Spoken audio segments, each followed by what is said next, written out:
Hi, welcome to Watch It, Play It Table Talk. My name is Rodney Smith.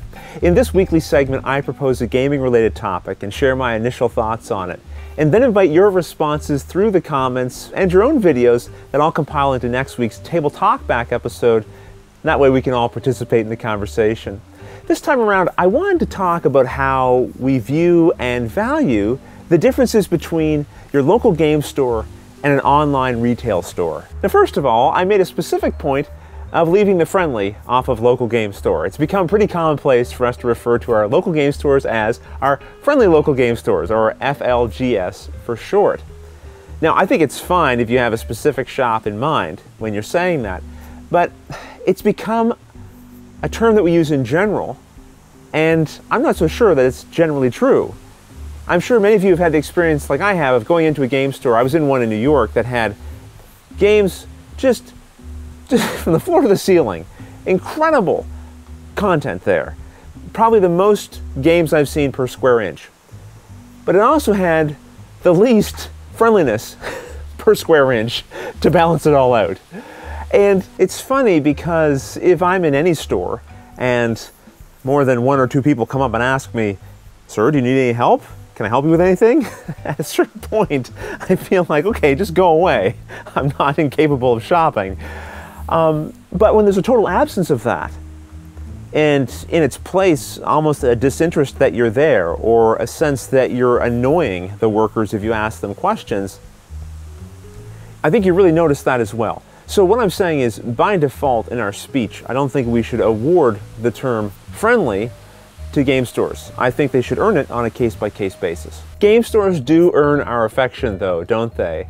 One of the ways, I think, is by offering us places to come and socially gather to play our games. Not all of us can host our own game nights. Not all of us have friends close by who can game with us. I know when I first moved here to Montague, I was an outsider. I didn't know who the other gamers were, and it's a very small town. People have all their own friends already. So that was a challenge at first. And being able to go to a game store and ask around and say, "Are there any gamers who live in my area?" You know, that was very helpful. It's how I found some of the first people that I met to game with and still game with today here. The hobby is certainly growing, and everywhere you look, there's more and more gamers. But I still see game stores as beacons to help us find our fellow gamers, wherever they may be. Game stores also provide a personal touch.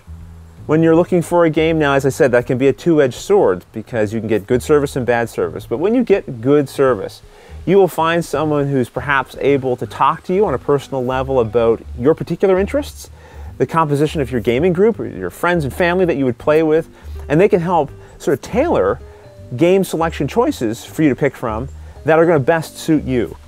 They may even go so far as to offer you a demo of a game. And in best cases, a local game store can be a real ambassador for the hobby.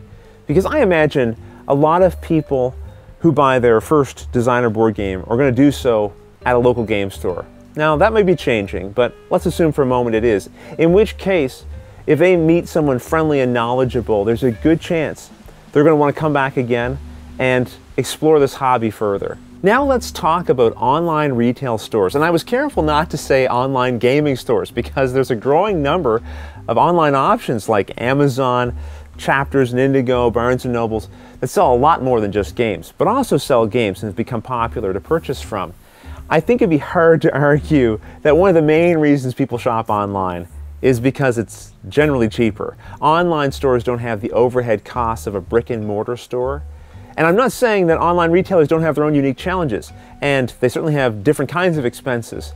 But I think it's generally understood that, relatively speaking, they're less expensive to run. Now, if you're an online retailer, certainly feel free to comment or send a video and let me know that I'm quite wrong about that, but that's the sense that I have. Then you also have the matter of selection. When your potential shopping audience is an entire country or continent, or the world, then you can afford to be a little more risky with your stock and having a greater variety of options beyond maybe what a local game store can cater to when there's a limited pool of consumers. Now that said, you still have the challenge of knowing exactly how much to order of each kind of game, but that I think is certainly one of the benefits, having that bigger selection. Also, there's the convenience.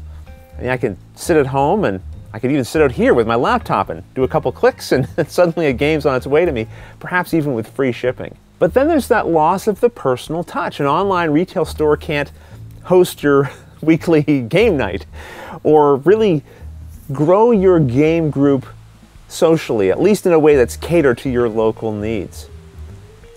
One could probably argue that online stores distill the gaming hobby down to a transaction, a business transaction, right?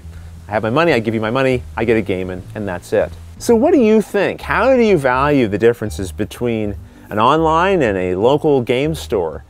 And how do you see their role in the hobby, potentially helping or hurting it? Now, I'd like to prevent this conversation from being just a place where we criticize either. It's certainly much easier to be critical. So if you're going to share something that you see as a negative, try to think of something positive to share as well. I think both can be helpful in forming our perspectives. You can write your comments below this video, and please consider sending us a video response that we can share as well. Now, we've had a growing number of these video responses, and I really appreciate that. But to help me, I'm going to need to enforce a couple of restrictions. First of all, please ensure the video is no longer than 3 minutes. Also, it needs to be at least 480p in resolution, but the higher the better. And ensure that the resolution is in widescreen. It's a rectangle, not a square box. If you're not sure what I mean, this video, for example, is in widescreen. Either way, love getting your submissions, and until the next episode, thanks for watching.